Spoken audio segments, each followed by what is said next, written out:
Shalom, selamat pagi, selamat hari Minggu. Kita akan memulai ibadah Minggu pada hari ini. Dan sungguh spesial hari ini kita akan mengadakan ibadah dengan tema bangsa Jawa. Kita sudah melihat ibu-ibu kor dengan pakaian yang indah dan beberapa lagu juga akan dibawakan dalam bahasa Jawa. Kita akan mencoba melakukan.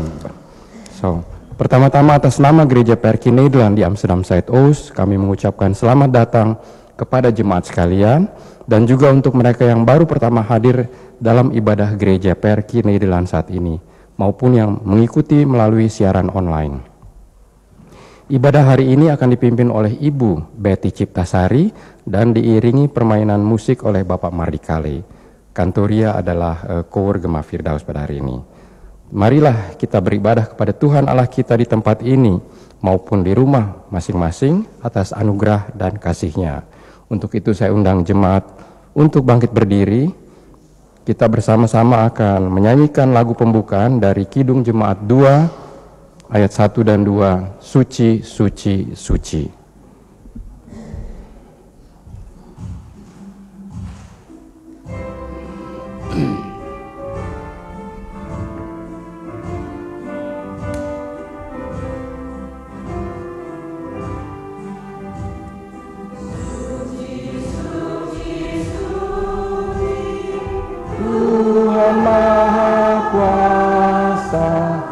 Dikau kami puji di pagi yang teduh. Suci, suci, suci, urang dan perkasa, Allah Tritunggal, agung nama.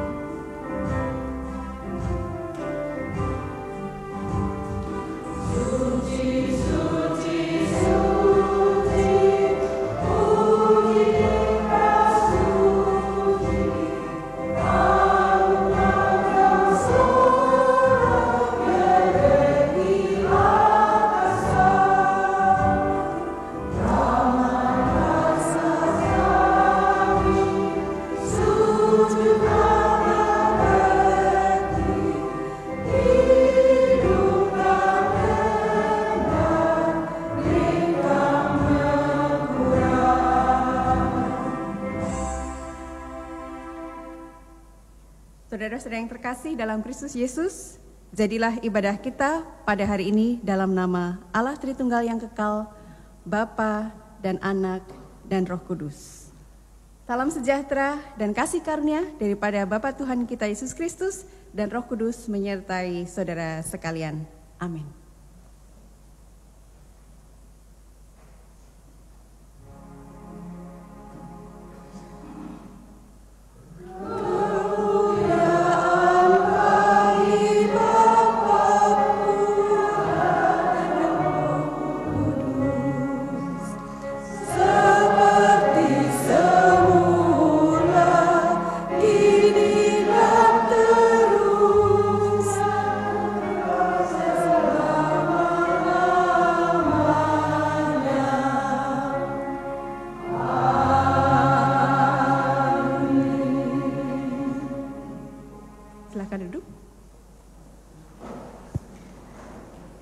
Tema hari ini, tema dari GPN adalah Allah sumber segala kasih karunia telah memanggil kamu, dan subtema hari ini adalah kebaikan hati sebagai buah roh. Dan sebagai nas pembimbing saya akan baca dari Mika 6 ayat 6. Dengan apakah aku akan pergi menghadap Tuhan dan tunduk menyembah kepada Allah yang di tempat tinggi? Akan pergikah aku menghadap Dia dengan korban bakaran, dengan anak lembu berumur setahun? Kita sambut dengan Kidung Jemaat 1, haleluya.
Saudara-saudara, marilah kita bersama-sama merendahkan diri di hadapan Tuhan sambil mengakui dosa-dosa kita kepadanya dalam doa. Mari kita berdoa. Let us bidden. Tuhan, terima kasih pagi hari ini kami boleh ada di sini untuk beribadah bersama-sama di hadapan Tuhan. Kami mengaku Tuhan bahwa sungguhnya kami tidak layak untuk hadir di hadapan-Mu karena dosa-dosa kami. Kami seringkali masih jatuh dalam dosa pikiran, perkataan, dan perbuatan kami dan tidak mengikuti kehendak Tuhan. Tuhan, ampunilah kami. Ampuni kami jika ketika kami datang di hadapan-Mu, kami masih menyimpan hal-hal dalam hati kami terhadap sesama kami. Kami belum bisa mengampuni orang lain, atau kami belum satu hati sebagai satu keluarga Kristus. Tuhan, ampunilah kami. Tuhan, ampuni kami jika kami mengikuti kehendak kami sendiri, bukan kehendak Tuhan.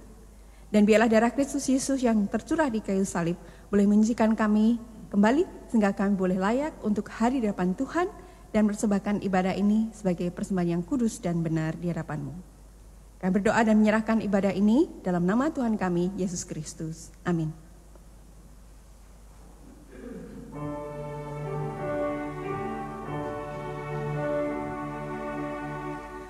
Tuhan kasihani, Kristus kasihani, Tuhan kasihani kami.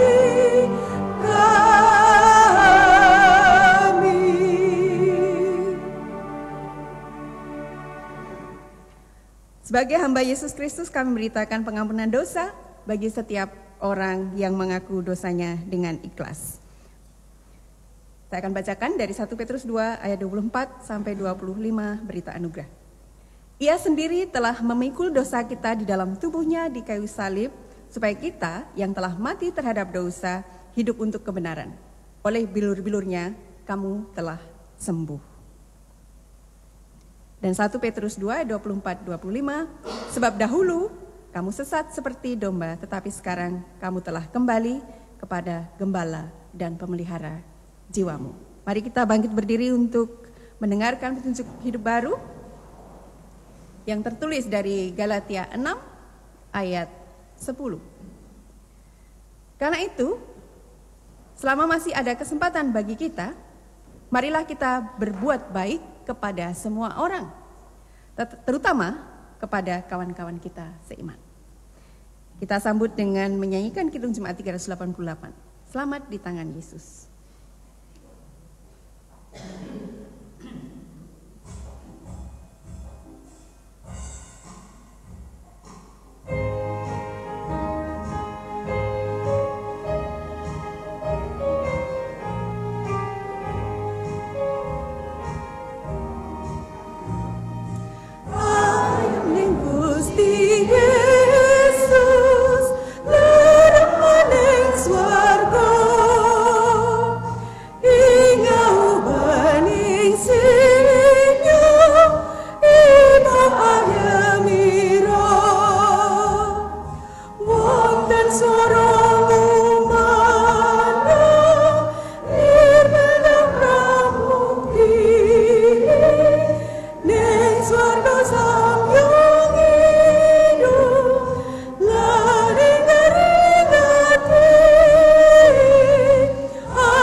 Silahkan duduk.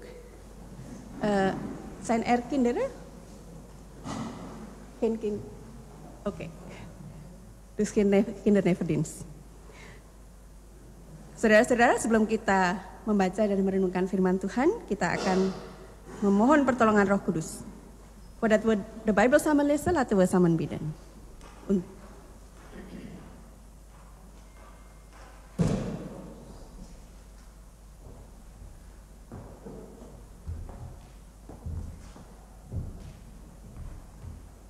Mari kita berdoa.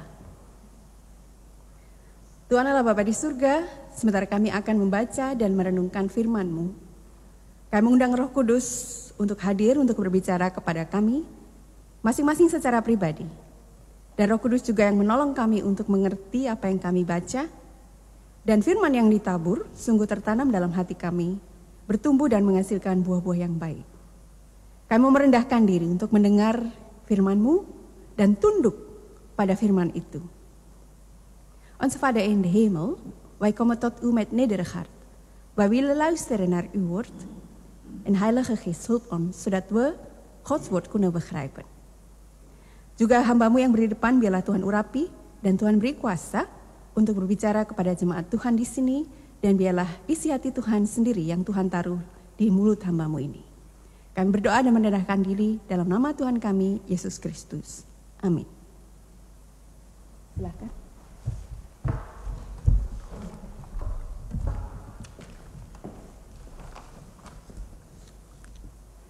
Waosan Injil suci kapetik saking Galatia gangsal ayat 21 dumugi selangkung. Dekne wohing roh yaiku katresnan, kabungahan, tentrem rahayu, sabar sareh, paramerta, kabecikan setya. Alusing bebuding bisa ngemudeni diri, ora ana angger-angger kang lawan bab-bab kang mengkono iku. Lan sapa kang dadi kagungane Sang Kristus Yesus iku wis nyalip daging sakabehing hawa nepsu lan pepinginane. Menawa kita urip merga saka roh, urip kita uga katuntun dekning roh.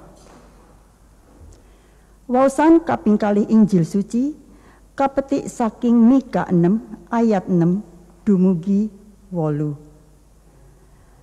Kalawan sesausan apa enggonku lunga sowan ing ngersani Pangeran Yahuwah, lan enggonku sujud marang Gusti Allah kang maha luhur.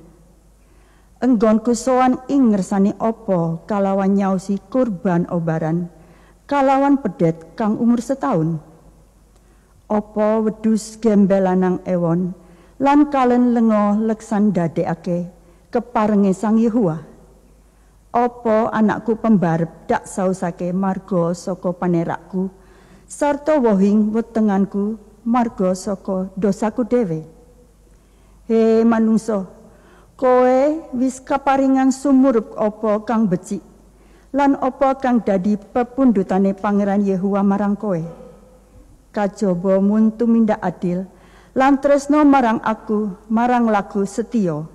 Apa maneh andhapasor ana ing ngersani Allahmu.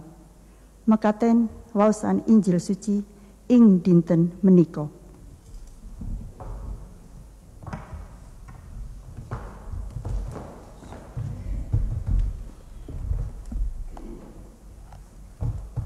Bacaan firman Tuhan pada pagi hari ini terambil dari Galatia 6, Galatia 5 ayat yang ke-22 hingga yang ke-25. Demikianlah firman Tuhan. Tetapi buah roh ialah kasih, sukacita, damai sejahtera, kesabaran, kemurahan, kebaikan, kesetiaan, kelemah lembutan, penguasaan diri. Tidak ada hukum yang menentang hal-hal itu. Barang siapa menjadi milik Kristus, ia telah menyalibkan daging dengan segala hawa nafsu dan keinginannya.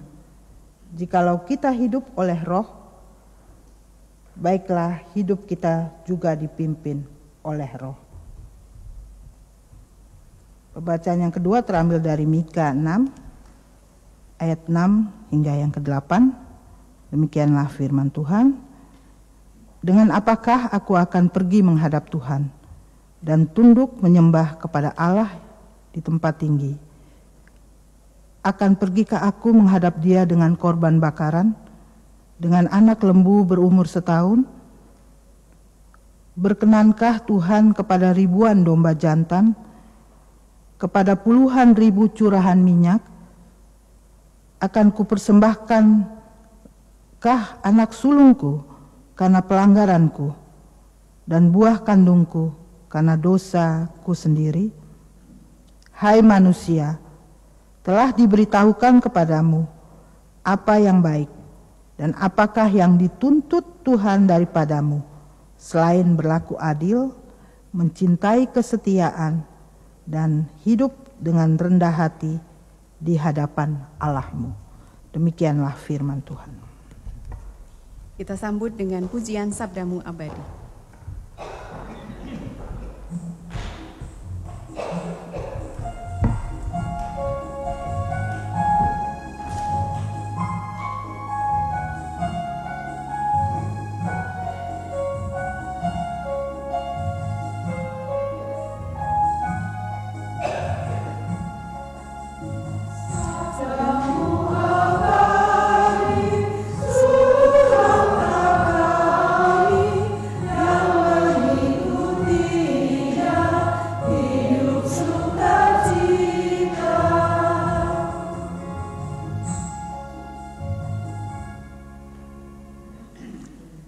Selamat pagi.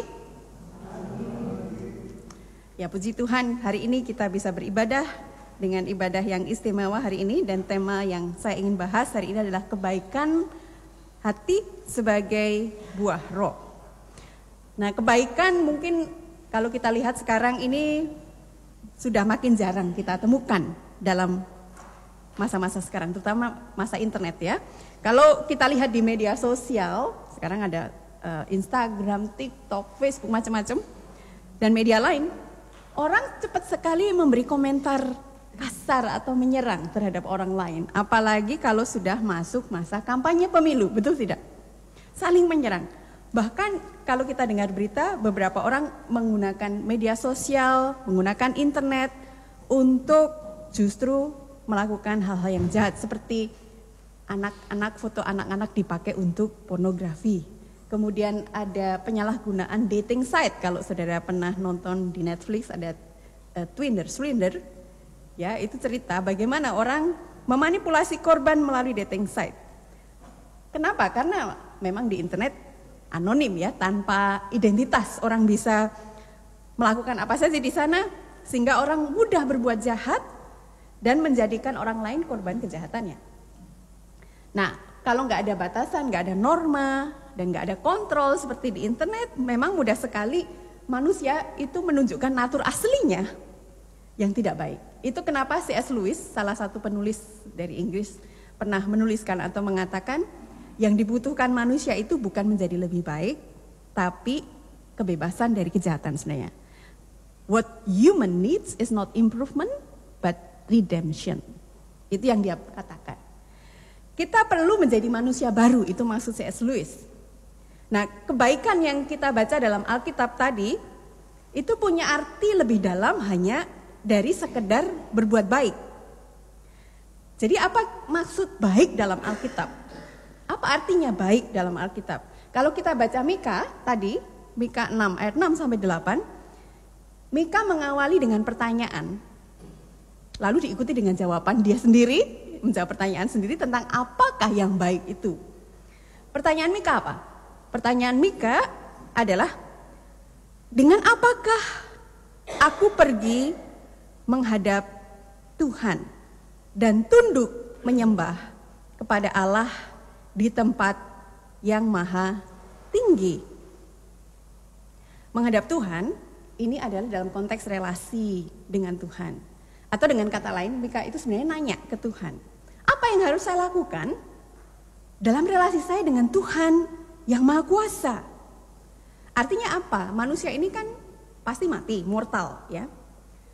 Tuhan itu kekal, tidak bisa mati, kekal. Nah, kita yang berdosa, bagaimana caranya bisa berelasi dengan yang maha kudus, Tuhan?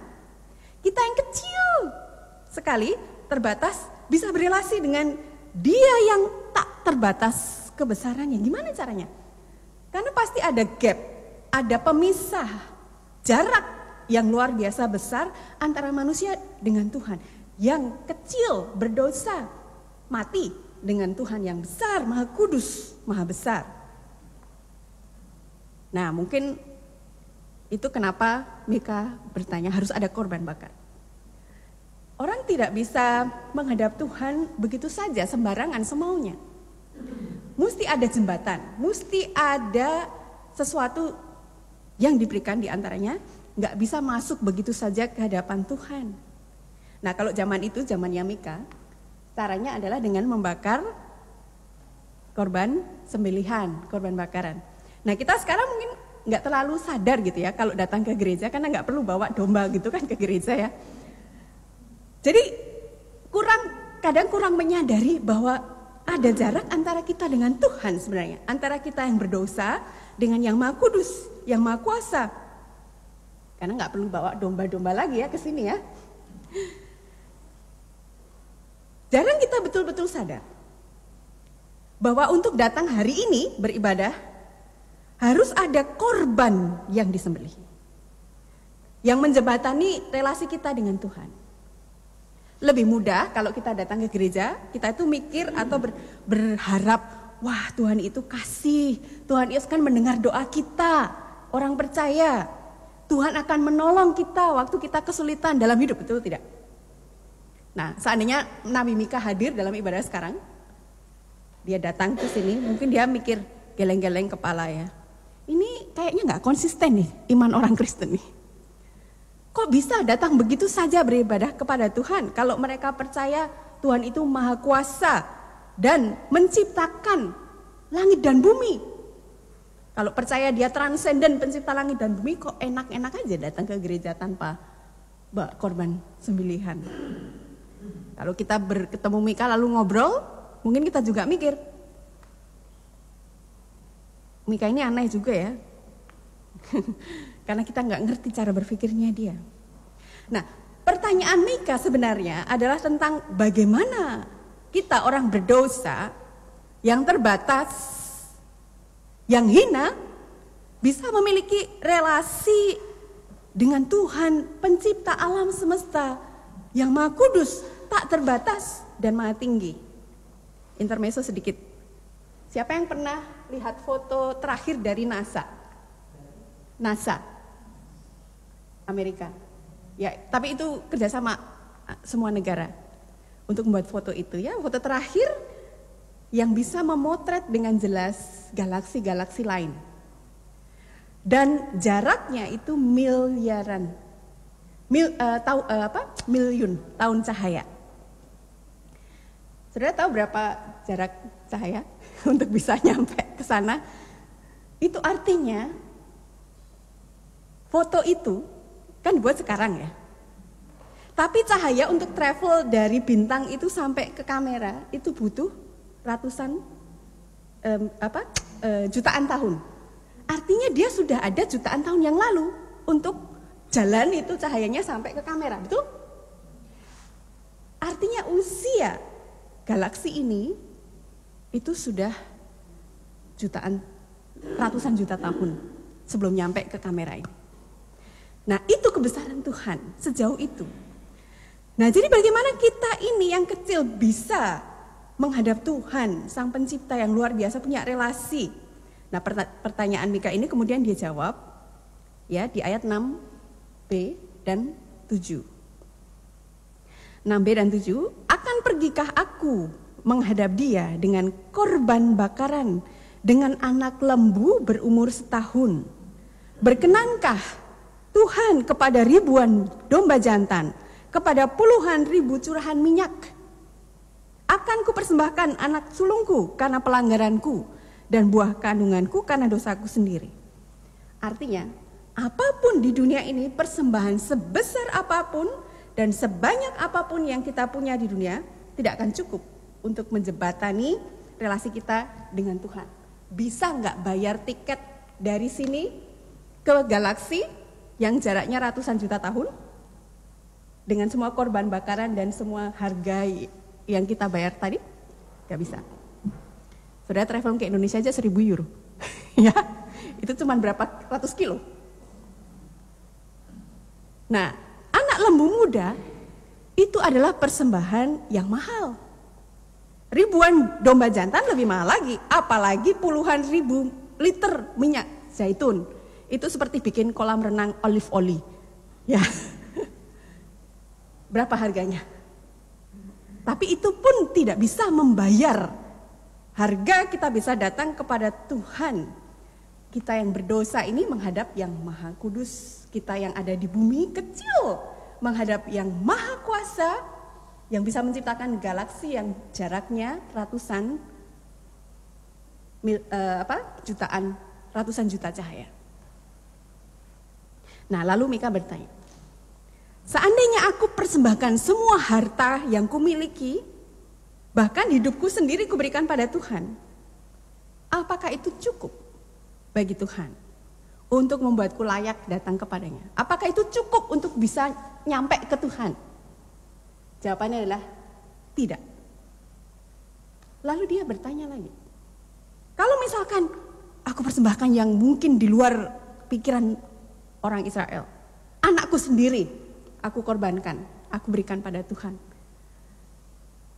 Mengorbankan sesuatu yang bisa membuat hatinya hancur, membuat hatinya terluka karena kehilangan anaknya yang dikasihi. Apakah ini cukup? Dengan membuat hidup kita sendiri menderita, memberikan sesuatu yang luar biasa berharga kepada Tuhan, apakah itu cukup untuk bisa menjadi sahabat Tuhan, punya relasi dengan Tuhan? Ternyata meskipun kita rela menderita untuk Tuhan, bahkan mau menderita yang paling besar pun, itu tidak cukup untuk membuat kita bisa sampai kepada Tuhan. Karena dosa kita di hadapan Tuhan itu adalah dosa yang kekal. Dosa hutang yang tidak bisa dibayar. Bahkan kalaupun bisa bayar, traveling dari sini ke galaksi yang jaraknya ratusan juta tahun pun, saudara, saya yakin hartanya nggak cukup untuk bayar itu. Jadi apapun yang kita berikan kepada Tuhan tidak akan bisa cukup untuk membayar jarak antara kita dengan Tuhan. Seringkali kita tidak sadar berapa besarnya dosa kita, berapa besarnya jarak antara kita dengan Tuhan yang Maha Kudus itu, sehingga kita suka menganggap remeh ibadah kita. Kadang kita juga tidak bertanya mungkin waktu datang ke Tuhan, ya, apa yang harus aku bawa, apa yang harus aku lakukan untuk bisa datang pada Tuhan. Nah, Mika menjawab pertanyaan ini di ayat 8. Hai manusia, telah diberitahukan kepadamu apa yang baik. Dan apakah yang dituntut Tuhan daripadamu selain berlaku adil, mencintai kesetiaan, dan hidup dengan rendah hati di hadapan Allahmu? Tapi penjelasan ayat ini butuh refleksi yang dalam, butuh pemahaman Alkitab yang dalam, Bible study yang dalam. Karena kita sering membaca atau mendengar ayat ini terus kita share di grup, di WhatsApp gitu ya. Tapi kalau kita cuma comot satu ayat tanpa membaca keseluruhan kitab Mika, itu melepas ayat dari konteksnya. Sehingga pemahaman kita jadi kurang pas atau kurang komplit kadang. Disebarkan ke orang lain nggak ngerti apa itu. Nah, itu bisa berbahaya. Saudara pernah tahu video Ahok pernah dipotong-potong ya? Itu memunculkan reaksi yang luar biasa, kemarahan, dan habis itu membuat dia masuk ke penjara. Nah, ayat 8 ini berbicara tentang berlaku adil dan sebagainya, tapi dalam konteks bagaimana kita bisa memiliki relasi dengan Tuhan yang Maha Tinggi.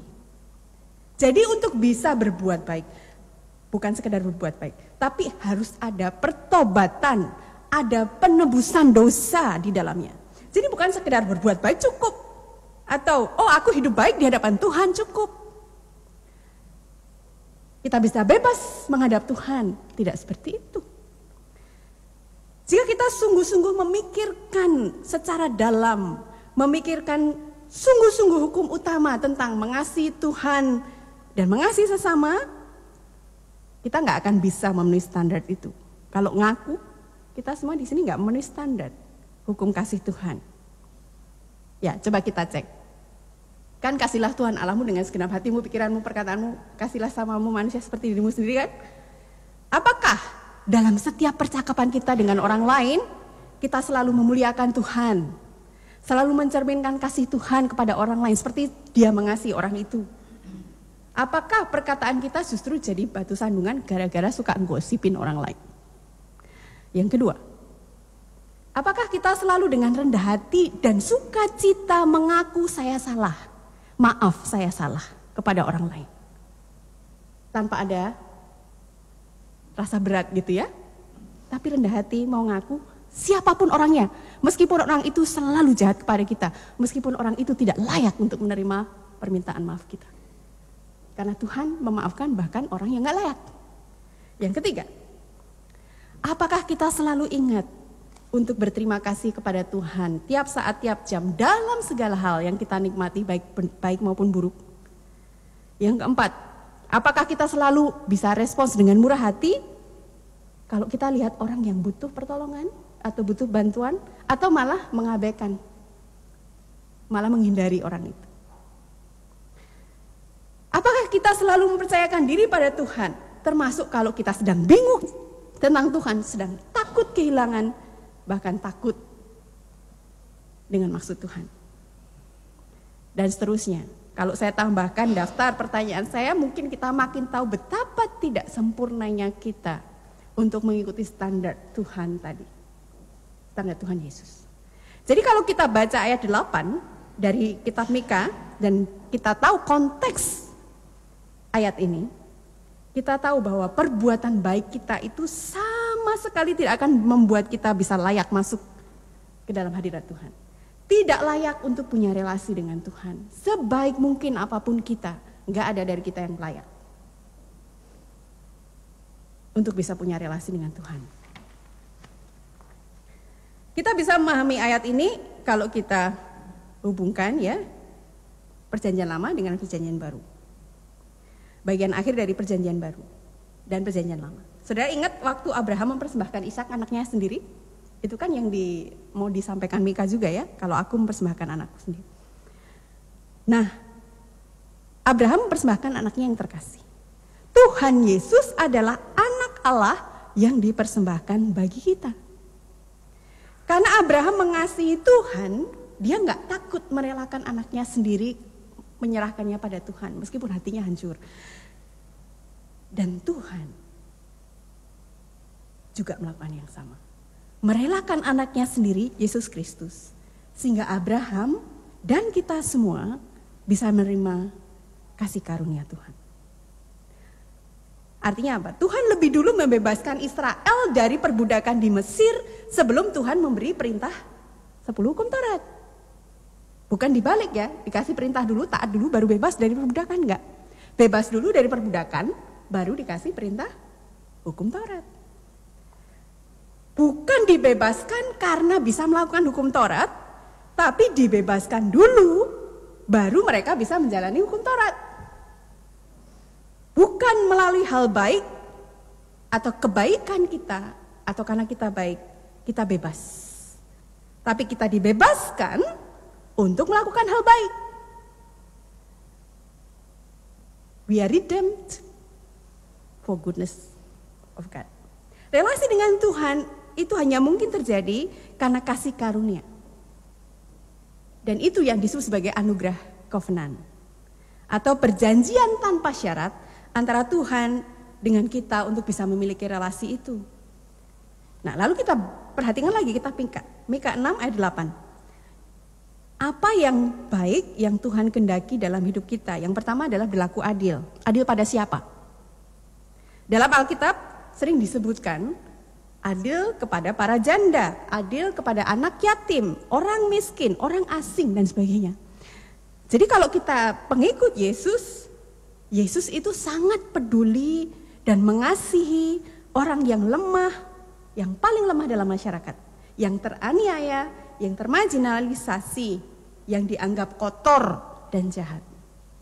Nah, ini kelompok yang Tuhan bahkan beri makan nih kalau saudara ingat. Dan Tuhan perhatikan. Adil. Yang kedua, mencintai kesetiaan. Kalau dalam bahasa Inggrisnya love mercy. Atau dengan kata lain belas kasih. Kalau dalam kitab NIV terjemahannya ini, He has shown you, O mortal, what is good. And what does the Lord require of you? To act justly and to love mercy and to walk humbly with your God. Kalau dalam bahasa Ibrani itu katanya adalah kesef, bukan keset ya, kesef. Artinya kasih yang teguh, kasih yang tetap, seperti kasih Tuhan yang tanpa syarat. Jadi kalau kita mengasihi orang lain tanpa syarat dalam segala situasi, dalam segala kondisi, itu yang Tuhan harapkan. Love mercy. Mengasihi dengan setia meskipun kita terluka oleh orang itu. Meskipun kita dikecewakan oleh orang itu. Dan kita tidak menyerah untuk mengasihi orang itu. Yang ketiga, ya, adil, love mercy. Yang ketiga, walk with God humbly. Berjalan dengan Tuhan dalam kerendahan hati. Artinya, kalau saudara berjalan dengan Tuhan dengan kerendahan hati, segala sesuatu itu bisa kita pertanggungjawabkan dengan Tuhan apa adanya. Karena kita dikasihi oleh Tuhan dan bersahabat dengan Tuhan sehingga kita terus bertumbuh. Kalau berjalan itu kan maju ya, betul tidak? Intermezzo sedikit. Kalau saudara nggak maju-maju, itu namanya berjalan atau bukan? Itu namanya berdiri, bukan berjalan ya. Kalau nggak maju itu, kalau berjalan dengan Tuhan harusnya ada progress, ada movement, ada pertumbuhan. Nah kalau kita punya relasi dekat dengan sahabat, best friend gitu ya, dengan Tuhan, nggak ada yang kita bisa sembunyikan dari Tuhan.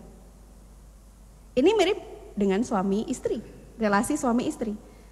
Kita kan nggak bisa nyembunyiin lagi apa adanya kita di hadapan suami istri. Jadi Tuhan tuh bisa melihat apa adanya setiap bagian dari hidup kita. Dan ini adalah sifat relasi yang dekat dan intim. Ada komunikasi dua arah. Kita berdoa, tapi Tuhan juga bicara pada kita dengan berbagai cara. Berjalan bersama Tuhan artinya ada pergerakan ke depan. Ada pertumbuhan pribadi. Artinya kita juga bisa menikmati bahagia sejati lebih dari 5 tahun yang lalu, 10 tahun yang lalu. Kita bisa menemukan damai sejahtera lebih daripada 5-10 tahun yang lalu. Kita bisa makin baik hati lebih dari 5-10 tahun lalu.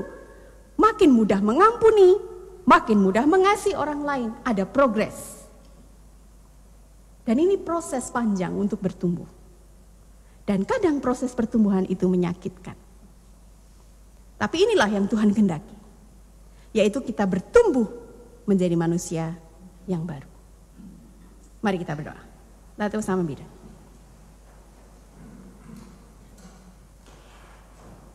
Tuhan terima kasih untuk firman-Mu.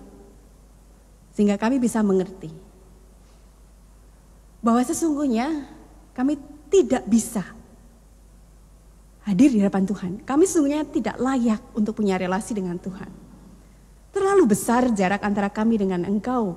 Tidak ada satu pun yang kami punyai, bahkan diri kami sendiri pun atau apapun yang bisa membuat jarak itu hilang. Tapi karena Yesus Kristus yang Tuhan berikan untuk menjadi korban dan jembatan bagi kami punya relasi itu. Dan melalui pengorbanan Kristus kami dipanggil untuk menjadi baik di hadapan Tuhan. Mengikuti standar Tuhan. Bukan karena baik, tapi karena Tuhan menjadikan kami baik. Terima kasih untuk firman-Mu Tuhan. Kami harus mengakui bahwa kami sering kali lupa betapa dalamnya dosa kami. Betapa buruknya kami di hadapan Tuhan yang Maha Kudus, yang luar biasa. Dan kami bukan apa-apa. Karena itu kami mau bertobat, kami menyerahkan diri, dan kami mau mengakui kami hanya bisa baik hanya karena Kristus Yesus, Juru Selamat kami. Terima kasih Bapa. Amin. Kita akan mendengarkan pujian dari Kur Gema sambil bersaat teduh.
Jemaat yang kekasih, saya undang untuk bangkit berdiri. Bersama semua orang percaya di segala waktu dan tempat, kita mengaku iman menurut pengakuan iman rasuli. Dengan hati mulut orang berkata, aku percaya kepada Allah, Bapa yang Maha Kuasa, Khalik langit dan bumi, dan kepada Yesus Kristus, anaknya yang tunggal Tuhan kita, yang ditanggung daripada Roh Kudus, lahir dari anak darah Maria, yang menderita di bawah pemerintahan Pontius Pilatus, disalibkan, mati dan dikuburkan, turun ke dalam kerajaan maut. Pada hari yang ketiga, bangkit pula dari antara roh, naik ke surga, duduk di sebelah kanan Allah, Bapa yang Maha Kuasa, dan akan datang dari sana untuk menghakimi orang yang hidup dan yang mati. Aku percaya kepada Roh Kudus, gereja yang kudus dan am, persekutuan orang kudus, pengampunan dosa, kebangkitan daging, dan hidup yang kekal. Silakan duduk.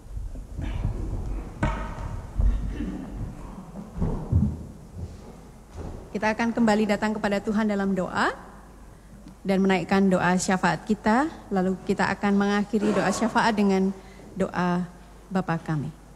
Lalu bersama membidan. Tuhan, terima kasih untuk anugerah Tuhan, untuk firman Tuhan, untuk kehidupan yang kami boleh miliki dan kesempatan untuk beribadah hari ini. Kami ingat saudara-saudara kami yang tidak bisa hadir bersama kami, biarlah Tuhan juga melawat mereka, Tuhan juga memberkati kehidupan mereka dan merubahkan kehidupan mereka juga. Terutama mereka yang sedang sakit, yang sedang bergumul, dan sedang dalam proses pemulihan, terutama untuk saudara kami Ibu Giok Mokhtar, Ibu Ade Marpaung, Ibu Sinta Sutisna, Ibu Paula Beyer, Bapak dan Ibu Pardede, Bapak Adrian Sumampau, Bapak Will Mostert, dan Bapak Liam. Biarlah Tuhan menjamah tubuh mereka, tapi juga jiwa mereka boleh terus disegarkan dan mendapatkan sukacita yang baru dan damai sejahtera yang dari Tuhan. Demikian juga mereka yang merawat, keluarga yang mendukung, Tuhan berkati, Tuhan beri kekuatan yang baru, Tuhan berikan hikmat. Biarlah segala sesuatu yang dilakukan boleh menjadi alat perpanjangan Tuhan untuk menolong mereka mendapatkan kesehatan mereka kembali. Kami berdoa juga untuk firman Tuhan dan gereja Tuhan di seluruh dunia, hamba Tuhan di seluruh dunia melayani Tuhan. Tuhan berkati pekerjaan mereka, Tuhan berkati gereja Tuhan, supaya boleh menjadi betul-betul melakukan misi Tuhan di tengah dunia ini. Dan kami semua mau mendudukkan diri, kami boleh dipakai untuk menjadi alat Tuhan di dunia ini. Kami berdoa juga untuk pemerintahan, baik di Indonesia, di Belanda, dan seluruh bangsa. Berkati para pemimpin negara-negara, supaya mereka mengutamakan perdamaian dan takut akan Tuhan, dan mengutamakan kepentingan banyak orang. Kami berdoa untuk peperangan, bencana alam yang terjadi di berbagai tempat, ketidakadilan, mereka yang kehilangan keluarga menjadi yatim piatu atau janda atau duda. Dan Tuhan, kami mengingat mereka, biarlah Tuhan juga memberi penghiburan. Tuhan juga pakai anak-anak Tuhan untuk membawa harapan dan membawa terang di tengah kegelapan, supaya mereka yang dalam gelap boleh melihat pengharapan yang dari Kristus Yesus Tuhan kami. Kami berdoa juga untuk mereka yang berulang tahun. Terima kasih untuk usia yang Tuhan tambahkan kepada saudara kami Salvia Atmo. Biarlah Tuhan juga memberkati hidupnya.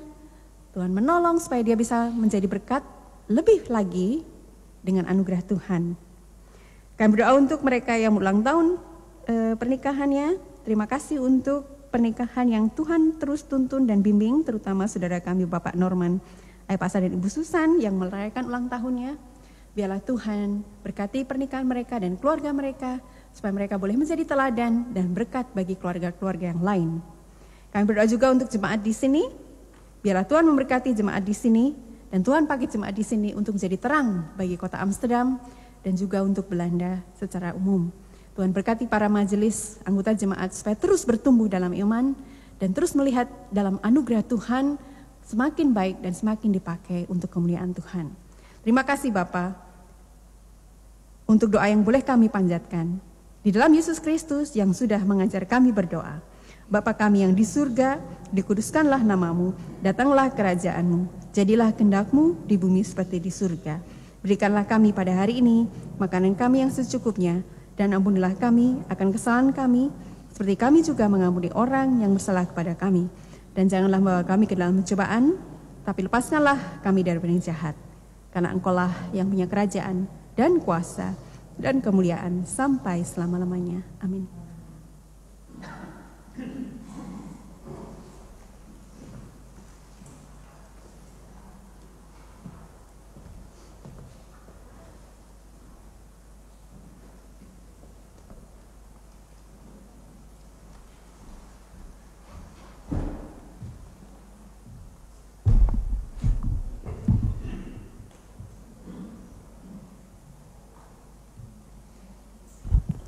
Tibalah saatnya kita memberikan persembahan.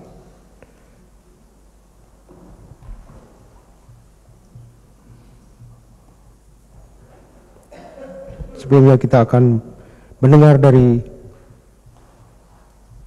firman Tuhan yang terambil dari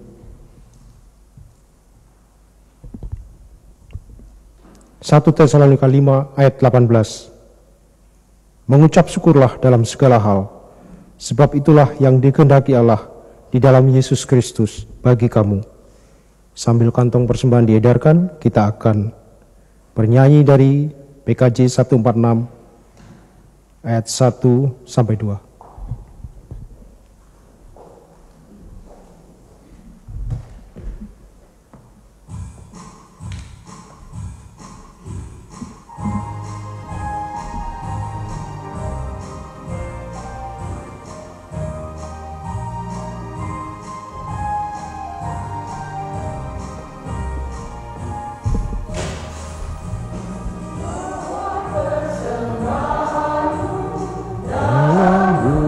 Tuhan,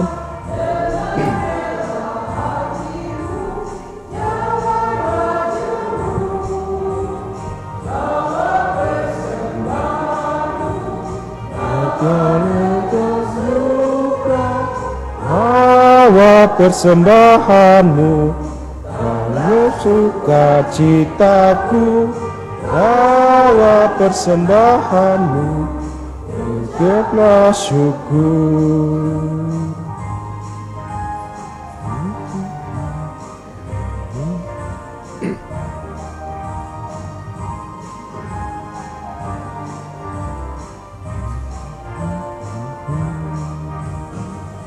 Rahmat Tuhan padamu tidak tertandingi oleh apa saja pun dalam rumah-Nya. Kasih dan karunia sudah kau terima, bawa persembahanmu, sila sukacitamu, bawa persembahanmu, ucaplah syukur.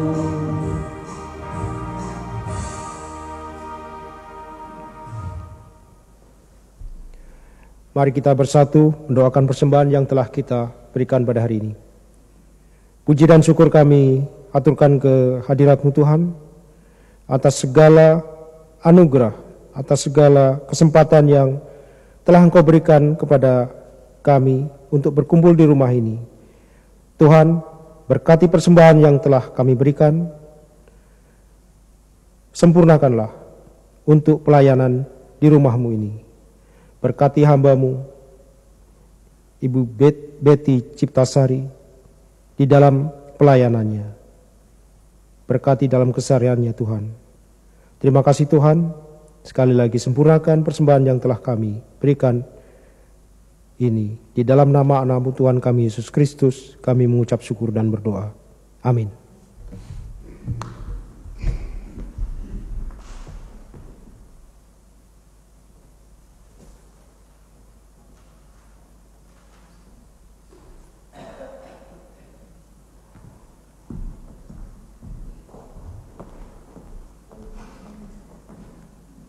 Saudara-saudara yang dikasihi Tuhan, kita tiba di penghujung ibadah kita. Saya undang Bapak Ibu bangkit berdiri dan memuji Tuhan dari Kidung Jemaat 415, Gembala Baik Bersuling Nan Mendu.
Saudara-saudara kekasih Tuhan, arahkanlah hatimu kepada Tuhan.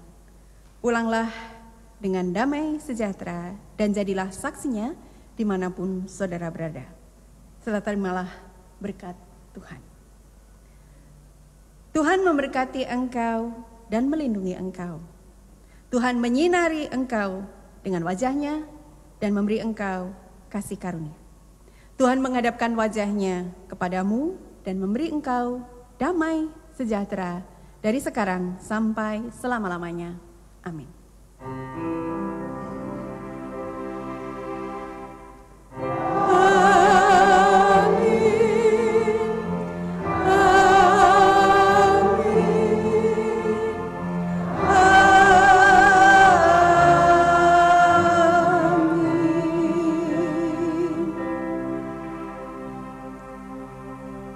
Moment van stilte.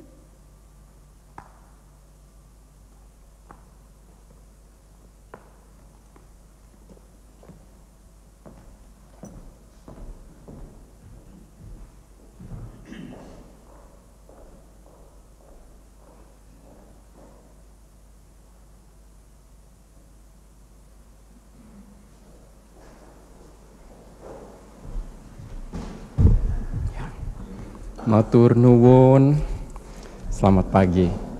Akan dibacakan Warta Jemaat pada hari ini 2 Juni 2024 dalam bahasa Indonesia aja.